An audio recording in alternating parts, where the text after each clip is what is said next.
Hello everyone, Champaran study point पे एक बार आपका फिर स्वागत है। एशिया का पूरा मैप हमने कवर कर दिया है, एशिया कॉन्टिनेंट को। अब हम कवर कर रहे हैं यूरोप के कॉन्टिनेंट को। उसका पॉलिटिकल मैप हमने 2 भागों में कवर कर दिया है, वो वीडियो मेरे प्लेलिस्ट में अवेलेबल है। यूरोप के सागरों को देखने से पहले आप यूरोप कॉन्टिनेंट के जो भी देश हैं उन्हें पॉलिटिकल जो मैप हमने कवर किया है उसे आप ज़रूर देखें, क्योंकि उसमें मैंने बहुत ही डिटेल में देशों को समझाया है और याद करने का तरीका भी बताया है, जिससे आप हमेशा यूरोप के देशों को याद कर सकते हैं। देखिए, ये है यूरोप की वाटर बॉडीज़, यानी कि यूरोप के सागर। कितने सागर यूरोप के अंतर्गत हैं। मैंने एशिया के सागरों को भी पूरी तरह से कंप्लीट किया है, वैसे ही हम यूरोप के सागरों को भी पूरी तरह से कंप्लीट करेंगे। और मैंने इसका भी क्रम उत्तर से दक्षिण की तरफ रखा है। तो आइए सबसे पहले देखते हैं। ये देखिए, यूरोप का एक फैक्ट हमने बताया था इसके पिछले वीडियो में भी। यूरोप में बहुत सारे प्रायद्वीप हैं। ये देख सकते हैं आप कितने प्रायद्वीप हैं यूरोप में। देखिए, ये है यूरोप कॉन्टिनेंट, ये भी एक प्रायद्वीप है, देख सकते हैं आप। ये नॉर्वे और स्वीडन का स्कैंडिनेविया प्रायद्वीप मैंने पिछले वीडियो में बताया भी है। और ये देख सकते हैं इटली, ये भी एक प्रायद्वीप की तरह निकला हुआ है। ये है जुटलैंड पेनिनसुला, ये डेनमार्क की जो टेरिटरी है, ये डेनमार्क जो है। तो ये है, देखिए, ये पुर्तगाल और स्पेन है, ये भी एक और प्रायद्वीप की तरह निकला हुआ है। ये है बाल्कन पेनिनसुला, जिसे मैंने पिछले वीडियो में कवर किया है। तो आप देख सकते हैं यूरोप में कितने प्रायद्वीप हैं। और खुद यूरोप को देखिए, ये यूरोप भी खुद एक प्रायद्वीप की तरह ही है। ये देख सकते हैं आप, ये चारों तरफ से सागरों से घिरा है, तीनों ओर से, और एक ओर से ये एशिया से स्थलबद्ध है। तो ये एशिया यहाँ से नहीं है, चूँकि ये भी ये जो यूरोप है 30% पूरे यूरोप का, ये रसिया है 30%, जो पूरे रसिया का, ये यूरोप का पार्ट है। और 70% रसिया जो एशिया में है। ये दोनों रसिया को बीच से विभाजित करता है यूराल पर्वत और यूराल नदी। कैस्पियन सागर भी इसे विभाजित करता है। तो आइए देखते हैं यूरोप के सागरों को। देखिए, सबसे पहले हम क्रम रखेंगे उत्तर से दक्षिण की तरफ, जैसे मैंने एशिया में भी रखा था। तो ये देखिए, सबसे पहला हम देखेंगे यूरोप के मैप में, ये है बेरेंट सागर सबसे उत्तर में। देखिए, जब रसिया का मैप हमने करवाया था, पूरे रसिया का, तो चूँकि हम रसिया के मैप को हमने बांट कर नहीं पढ़ाया था, यूरोप का अलग और एशिया को अलग। मैंने पूरे रसिया को एक ही वीडियो में कंप्लीट किया है। वहाँ हमने रसिया के उत्तर में बेरेंट सी को देखा था। यहाँ भी हम देख लेते हैं यूरोप के मैप में। तो ये है बेरेंट सागर। इससे नीचे हम दक्षिण की तरफ आएंगे तो ये है वाइट सी, यानी कि सफ़ेद सागर। और देखिए, ये जो प्रायद्वीप आप देख रहे हैं, इसे हम कहते हैं कोला प्रायद्वीप। ये रसिया का भाग है, ये पूरा रसिया ही है, ये इधर पूरा रसिया ही है जो यूरोप का भाग है। और ये है नॉर्वे, स्वीडन, फिनलैंड। आप यूरोप का पॉलिटिकल मैप ज़रूर देखिए, क्योंकि अगर आपने उसको नहीं देखा तो यहाँ ज़्यादा आपको समझ में नहीं आएगा। क्योंकि आप सागर तो देख लेंगे, लेकिन ये इसके आसपास कौन से देश हैं ये आपको समझ में नहीं आएगा। इसलिए आप इसके पहले वाली वीडियो को ज़रूर देखिए, वो मेरे प्लेलिस्ट में अवेलेबल है। तो पहला हमने देखा बेरेंट सी, दूसरा हमने देखा वाइट सी, सफ़ेद सागर, और तीसरा हमने देखा यहाँ, देखिए, नॉर्वे के उत्तर में, ये है बिल्कुल उत्तर में नॉर्वेजियन सी। तो ये है नॉर्वेजियन सागर, पहला बेरेंट सागर, दूसरा सफ़ेद सागर, तीसरा नॉर्वेजियन सागर। आइए देखते हैं चौथा। देखिए, ये है चौथा बाल्टिक सागर। यहाँ बाल्टिक देश भी हैं। देखिए, ये है बाल्टिक सागर, ये पूरा, ये देखिए, ये है बाल्टिक सागर, यहाँ लिखा भी है ब्लैक कलर से। ये है बाल्टिक सागर चौथा। देखिए, ये जो भी खाड़ियाँ, इनको भी इसी वीडियो में हम कवर करेंगे। पहले हम सागरों को कवर कर रहे हैं। तो ये है बाल्टिक सागर। तो 4 सागरों को हमने देखा उत्तर से दक्षिण की तरफ। पहले देखा हमने बेरेंट सागर, दूसरा सफ़ेद सागर, ये तीसरा बाल्टिक सागर, यहाँ चौथा हमने देखा नॉर्वेजियन सागर। अब आइए पूरब में देखते हैं, ये पश्चिम में देखते हैं, इंग्लैंड के पास, ये ब्रिटेन के पास हम देखते हैं। तो यहाँ आप देख सकते हैं नॉर्थ सी, यानी उत्तरी सागर, जो ये नॉर्वे और ये है ब्रिटेन, इसके बीच है ये नॉर्थ सी। और ये बीच में आप देख सकते हैं, ये है डेनमार्क, और इधर है बाल्टिक सागर। देखिए, ये जो बाल्टिक सागर है और यहाँ उत्तरी सागर है, इनको मिलाने वाली एक यहाँ नहर का निर्माण हुआ है। यहाँ ये उत्तरी सागर और बाल्टिक सागर को मिलाने वाली एक नहर का निर्माण हुआ है। उस नहर का नाम है कील नहर। ये जो जूटलैंड पेनिनसुला है, ये डेनमार्क का भाग है, ये है डेनमार्क। और इसके नीचे है जर्मनी, ये पूरा बड़ा सा देश है जर्मनी, ये पूरा जर्मनी है। तो ये नॉर्थ सी को और ये बाल्टिक सी को मिलाने के लिए एक यहाँ की जर्मनी को काट कर यहाँ जर्मनी के कुछ क्षेत्रों को काटकर यहाँ कील नहर का निर्माण हुआ है। तो एक क्वेश्चन यहाँ बनता है कि नॉर्थ सी और बाल्टिक सी को मिलाने वाली नहर को क्या कहते हैं? तो इसे कहते हैं कील नहर। यहाँ है कील नहर जो जर्मनी के कुछ भाग को काटकर बनाया गया है। तो इस तरह हमने देखा बैरेंट सी, व्हाइट सी, नॉर्वेजियन सी, यहाँ हमने देखा बाल्टिक सी, यहाँ हमने देखा नॉर्थ सी। फिर हम देखते हैं ये है आयरिश सागर, जो ये देख रहे हैं ये है आयरलैंड द्वीप और ये है ब्रिटेन द्वीप। तो यहाँ दोनों के बीच देख सकते हैं आप, ये है आयरिश सागर और ये देख सकते हैं आप, ये आयरलैंड के उत्तर में देखिए हाइब्रिड का सागर, ये है हाइब्रिड सागर। देखिए इन सागरों का एक ओवरव्यू आपके दिमाग में रहना ज़रूरी है, क्योंकि कब कौन सा सागर, कौन सा देश कब न्यूज़ में आ जाए। और जब कोई भी देश न्यूज़ में आता है तो उसके आसपास की स्थिति से ही क्वेश्चन पूछा जाता है। ये नहीं पूछ लिया जाता कि ये इस देश की राजधानी कहाँ है या ये देश किस कॉन्टिनेंट में है, क्योंकि अब एग्ज़ाम का ट्रेंड बहुत ही बदल गया है। अब डीपली क्वेश्चन पूछे जा रहे हैं, वो मैप हो या कोई भी सब्जेक्ट हो। तो इसलिए आप जब भी कोई देश पढ़ें, जैसे ये यूनाइटेड किंगडम ही है, हमेशा न्यूज़ में रहता है, तो यहाँ से क्वेश्चन ये उठाया जा सकता है कि इसकी स्थिति क्या है। तो देख रहे हैं ये जो ब्रिटेन है इसके नॉर्थ में नॉर्थ सी है और ये जो आयरलैंड है इसके नॉर्थ में है हाइब्रिड सी। और ये देख सकते हैं आप, ये है यहाँ आयरिश सी है, आयरलैंड और ब्रिटेन के बीच बिल्कुल मध्य में है आयरिश सी। तो इस तरह हमने देखा नॉर्थ सी को और ब्रिटेन के पास वाले सभी सागरों को। अब आइए देखते हैं नीचे। यहाँ देखिए, यहाँ तो मतलब सागरों का भंडार है यहाँ पे। यहाँ आप बहुत ही बारीकी से देखिएगा यहाँ कितने सागर हैं। तो सबसे पहले देखते हैं, देखिए सबसे पहले हम सागरों को कवर कर रहे हैं, उसके बाद ही हम खाड़ियों को कवर करेंगे। तो यहाँ सबसे पहले देखेंगे, ये देखिए ये इटली वाला पेनिनसुला है, इटली वाला। तो ये देखते हैं, आप पढ़े होंगे कि जो प्रायद्वीप होता है वो 3 ओर से जलीय क्षेत्रों से घिरा हुआ होता है और एक भाग उसका स्थलबद्ध होता है, यानी कि स्थल से लगा हुआ होता है। लेकिन ये जो इटली आप देख रहे हैं, ये 3 भाग, 3 ओर से तो जलों से ज़रूर घिरा हुआ है, लेकिन यहाँ जो सागरों की संख्या है, यहाँ 5 से 6 सागर हैं जो इटली के सिर्फ इटली के आसपास हैं। मतलब बहुत सारे सागरों को ये लिए हुए है इटली। तो देखिए इटली के सबसे पहले इटली के पास से शुरू करते हैं उत्तर से दक्षिण की तरफ। तो सबसे पहले हम देखेंगे जो सागर है वो है लिगुरियन सागर। लिगुरियन सागर जो इटली के बिल्कुल, देखिए ये इटली जहाँ से शुरू हो रहा है वहीं से ये सागर भी शुरू हुआ है, लिगुरियन सागर। तो सबसे पहले इटली के आसपास हमने देखा लिगुरियन सागर। फिर हम देखेंगे जब लिगुरियन सागर से आगे बढ़ते हैं दक्षिण की तरफ, तो ये है टिहेरियन सागर। देखिए ये है इटली का टिहेरियन सागर, ये भी इटली के बगल में ही है, इटली के पश्चिम में। और देखिए ये है इटली के दक्षिण में, ये देख सकते हैं ये भाग है ग्रीस। मैंने आपको पिछले वीडियो में पॉलिटिकल मैप में बताया है, इन सभी देशों को हमने कवर किया है। उस वीडियो को आप ज़रूर देखें, तभी आपको ये समझ में आएगा। तो ये जो ग्रीस है और ये इटली है, इसके बीच का जो ये सागर है इसे कहते हैं आयोनियन सागर। तो इटली के दक्षिण में और ग्रीस के उत्तर में आप देख रहे हैं, ग्रीस के ये पश्चिम का भाग हो गया, चूँकि यहाँ ग्रीस है तो ये पश्चिम का भाग हुआ। तो ये ग्रीस और इटली के बीच जो सागर है वो देख सकते हैं आप, ये है आयोनियन सागर। तो इस तरह इटली के पूरब पश्चिम से लेके और दक्षिण तक हमने 3 सागरों को देखा। पहला लिगुरियन सागर, दूसरा टिहेरियन सागर, तीसरा आयोनियन सागर। अब देखिए चौथा देखते हैं, ये इटली के और ये जो बाल्कन प्रायद्वीप के देश है स्लोवाकिया, यहाँ सभी देश मौजूद हैं। तो इन देशों के और ये इटली के बीच जो सागर है ये एड्रियाटिक सागर, ये बहुत बड़ा सागर है इटली के। तो देख सकते हैं आप इटली के पश्चिम में जहाँ 2-2 सागर हैं, तो वहीं इटली के पूरब में एक बड़ा सा सागर है, लंबा सा एड्रियाटिक सागर।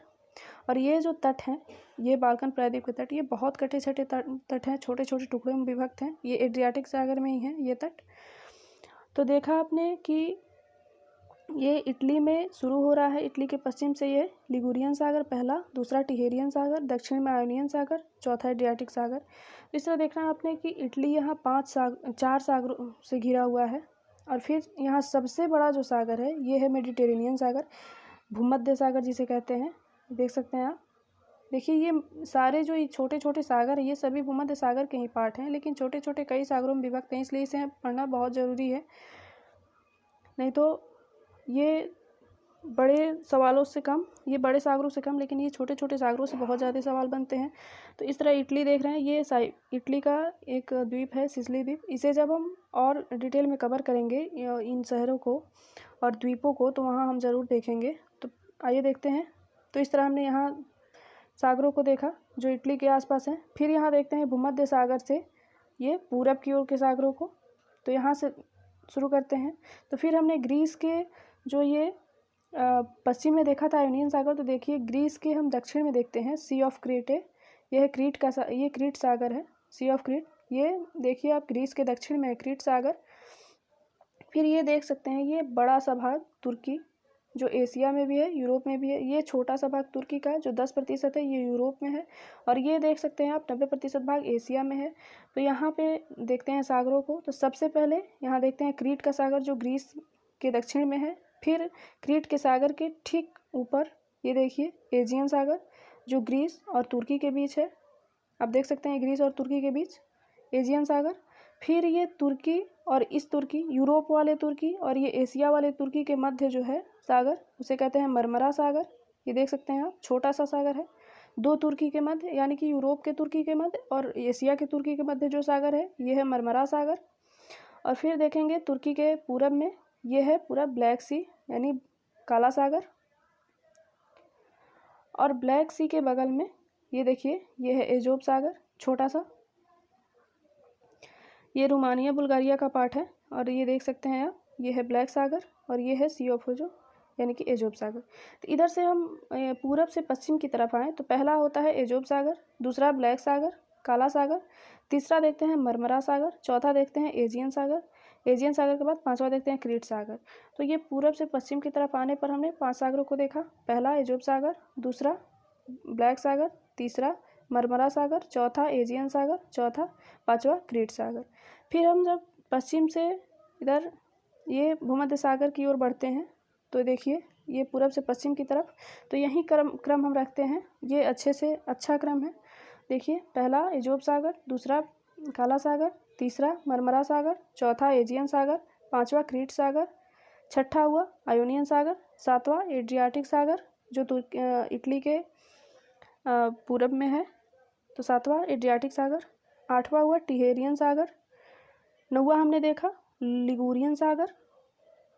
और फिर इधर आएंगे हम अफ्रीका कॉन्टिनेंट के ऊपर, यानी कि ये पुर्तगाल और स्पेन के नीचे ये भी मेडिटेरेनियन सागर के ही छोटे छोटे सागर हैं। तो नौवां हमने देखा लिगुरियन सागर। और फिर देखेंगे 10वां, ये है बेलारिक सागर, बेलारिक सागर। ये देख सकते हैं ये जो है ये है फ्रांस और ये है स्पेन और ये है पुर्तगाल। तो ये देख सकते हैं आप, ये फ्रांस और पुर्तगाल के से तट बनाता हुआ जो ये सागर है, ये है बेलारिक सागर 10वां। और देखिए ये स्पेन के नीचे और ये है मोरक्को अफ्रीका का, इसके दोनों के बीच ये जो सागर है इसे कहते हैं एल्बोरेन सागर, एल्बोरेन सागर। तो ये 11वां हुआ एल्बोरेन सागर। इस तरह 11 सागरों को हमने देखा, पहला, दूसरा, तीसरा, चौथा, पांचवा, छठा, सातवां, आठवां, नौवां, 10वां और ये हो गया 11वां एल्बोरेन सागर। इस तरह भूमध्य सागर, सिर्फ भूमध्य सागर के छोटे छोटे पार्टों में हमने 11 सागर और एक ये बड़ा सा भूमध्य सागर, इस तरह 12 सागर को हमने देखा। देखिए कितने छोटे छोटे पार्ट में ये कैसे कैसे विभक्त हैं। इनको अच्छे से याद करना, इनको इमेजिन करना बहुत ज़रूरी है। और देखिए जब आप सीक्वेंस रखेंगे तभी ये आपको याद हो पाएंगे, वरना आप कहीं कहीं से उठा के आप सागरों को तो रट लेंगे लेकिन उनका सीक्वेंस आपके दिमाग में नहीं रह पाएगा। इसलिए इसे सीक्वेंस में जैसे हमने बताया है ये पूरब से पश्चिम का क्रम, ऐसे ही आप इसे याद कीजिए। और फिर उत्तर में हमने जो सागर देखा था, आइए एक बार उनको फिर देखते हैं। तो सबसे उत्तर में हमने देखा था ये बैरेंट सागर, वाइट सागर। तो पहला, दूसरा, तीसरा नॉर्वेजियन सागर। तो 3 सागरों को यहाँ हमने देखा, नॉर्वेजियन सागर। और फिर चौथा, ये इंग्लैंड की तरफ देखते हैं, हेब्रिड का सागर। चौथा आयरिश सागर, पांचवा, 5 सागर। और फिर देखते हैं ये सेल्टिक सागर यहाँ पे है। देखिए आयरलैंड और ये इंग्लैंड के बीच सेल्टिक सागर। तो यहाँ 3 सागर हमने यहाँ देखा, पहला आयरिश सागर, दूसरा, ये तीसरा सेल्टिक सागर। और ये इंग्लैंड के ये ब्रिटेन के उत्तर में देखिए ये नॉर्थ सी चौथा, और ये है बाल्टिक सागर पाँचवा, और ऊपर हमने देखा था ये छठा नॉर्वेजियन सागर, और 2 हमने देखा बेरेंट और वाइट, यानी कि 6 2 8 सागर यहाँ हो गए, और 12 हमने नीचे देखा था। इस तरह हमने 20 सागरों को देखा सिर्फ यूरोप में। अब आइए देखते हैं यहाँ के जो गल्फ़ हैं। तो सबसे पहला गल्फ़ हम देखेंगे गल्फ़ ऑफ फिनलैंड, ये नहीं, पहले सबसे पहला गल्फ़ देखेंगे ये गल्फ़ ऑफ बोथनिया, जो ये बाल्टिक सागर के ही पार्ट हैं, और ये अंदर की तरफ जल भरे हुए हैं देशों के तट के सहारे। तो इस तरह यहाँ के स्थान के नाम पर ही इन गल्फ़ का नाम रखा गया है। तो ये सबसे पहले देखते हैं गल्फ़ ऑफ बोथनिया, ये है बोथनिया की खाड़ी। दूसरा देखेंगे गल्फ़ ऑफ फिनलैंड, ये फिनलैंड की खाड़ी है। यहाँ आप जानते हैं यहाँ फिनलैंड देश है, ये फिनलैंड, तो ये फिनलैंड की खाड़ी है। और ये देखिए ये बाल्टिक देश है, एस्टोनिया, लातविया, लिथुआनिया। तो यहाँ आप देख रहे हैं रीगा, यो लातविया की जो राजधानी है ये है रीगा, तो इसी के नाम पे ये खाड़ी है, रीगा की खाड़ी। तो यहाँ 3 खाड़ियों को हमने देखा, पहला गल्फ़ ऑफ बोथनिया, दूसरा गल्फ़ ऑफ फिनलैंड, तीसरा गल्फ़ ऑफ रीगा, 3 खाड़ियाँ। फिर नीचे की तरफ आते हैं, देखिए यहाँ ये जो नॉर्वे है इसके नीचे देखते हैं स्कारगेक गल्फ़, ये है स्कारगेक गल्फ़, ये नॉर्वे और डेनमार्क के नीचे है। तो चौथा गल्फ़ हमने यहाँ देखा। पांचवा देखिए ये कैटगेट बे, ये भी डेनमार्क, और ये है स्वीडन। ये डेनमार्क और स्वीडन के बीच जो खाड़ी है ये कैटगेट की खाड़ी है। तो इस तरह 5वां खाड़ी हमने यहाँ देखा।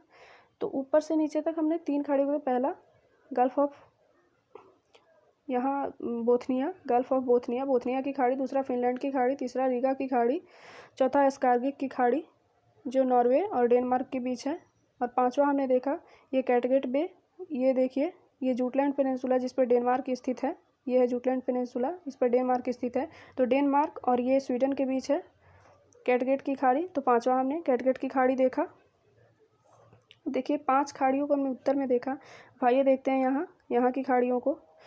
तो यहाँ इधर से शुरू करते हैं हम पश्चिम से पूरब की तरफ। तो ये देखिए बिस्के की खाड़ी जो फ्रांस और स्पेन के बीच है, ये बिस्के की खाड़ी। तो छठा हुआ बिस्के की खाड़ी।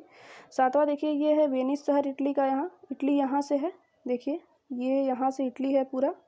तो इटली का ये जो छोटा सा वेनिस शहर है वहाँ है, इसके बगल में वेनिस जो है वेनिस की खाड़ी, यानी कि ये एड्रियाटिक सागर में जो खाड़ी है ये वेनिस की खाड़ी है, गल्फ़ ऑफ वेनिस। तो यहाँ 7वां हो गया वेनिस की खाड़ी, छठा हो गया बिस्के की खाड़ी, 7वां हो गया यहाँ वेनिस की खाड़ी। तो इस तरह यहाँ हमने 7 खाड़ियों को देखा। और देखिए यहाँ एक है, तो 7 खाड़ियों को इस तरह हमने देखा। और फिर देखते हैं कुछ और खाड़ियों को, इसी में कुछ और खाड़ियाँ भी हैं, और 2 खाड़ियों को हम यहाँ और देखेंगे।